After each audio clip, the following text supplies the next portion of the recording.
I graduated from Shenandoah High School in 2005, and it was in Noble County. I think I may have had like 89 people in my graduating class. So everybody either thought they were going to be a nurse or this or that or whatever. And I didn't really know what was out there because there wasn't that much advertisement of what was out there. A lot of my brothers and sisters had went to a technology center to get some kind of training for a specific career, and that's what I wanted to do. I thought about doing nursing, and then I was thinking about all the hours you have to do and the weekends and the late nights and the shifts, and I knew that I wanted to be a mom and a wife, so that just didn't work for me. So I went into dental instead.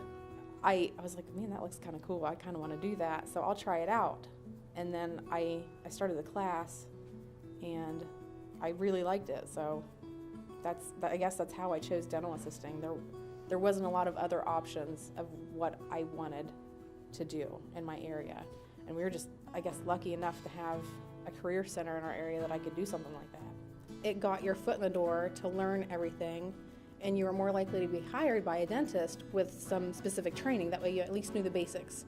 Because in dental, you can actually get hired right off of the street and they can train you on the job, but you're more likely to get hired and you'll probably have your x-ray license to be able to take dental x-rays if you go to the dental assisting school.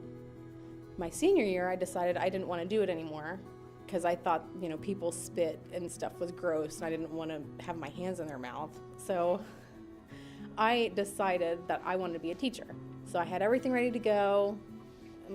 My college, my dorm room, everything was ready. And I never showed up for college. Because I wanted to be the FFA teacher, like the agriculture teacher, but that also didn't work out with how I wanted to live because they take trips all the time. They're doing extra hours. They're doing 4-H stuff. They're doing fair stuff. I mean, they're never home. So I didn't want to do that either. I worked at Kmart for a little while after I graduated, and I was like, this just is not for me. I do not want to be here for the rest of my life. So I called my dental teacher, and she got me hooked up with a dentist in Barnesville. And they trained me on the job. They had an experienced assistant there, and she was great. She taught me a lot about infection control and how I need to do things, and then heard about expanded functions dental assisting. And that means that the doctor will come in, get the patient numb and all that stuff, and you can assist him like a regular assistant and do the suction and rinse him out and that kind of stuff. And then once the doctor is done taking out the old filling or the decay or whatever needs to be taken out of that tooth, you get to rebuild it.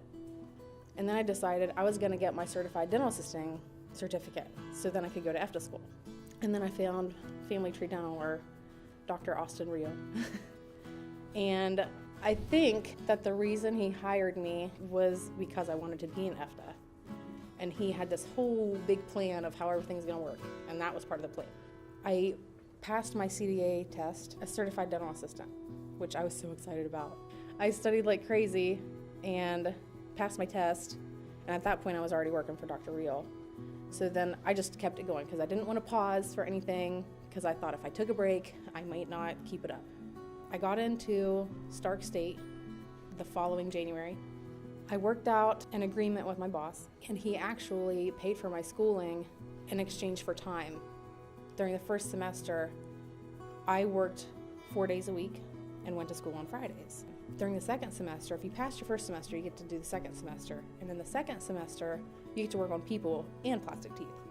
They taught me a lot of cool things, but I will never forget the first set of teeth I had to fill ever on this person.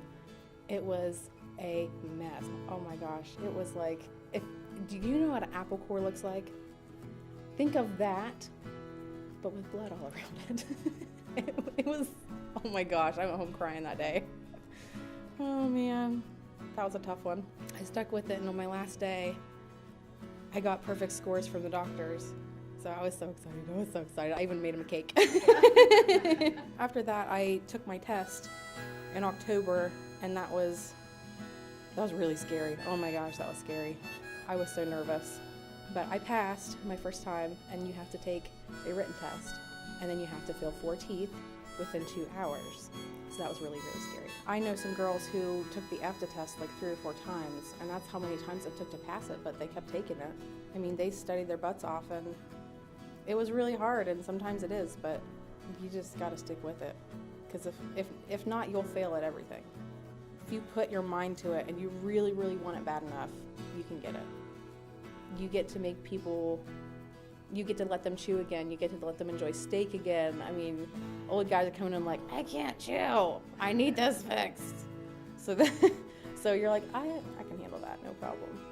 And then what's the best part of my job is when some lady comes in crying because she can't smile and she hasn't been able to smile for 10 years, and you get to fix it, and she's crying and giving you a hug.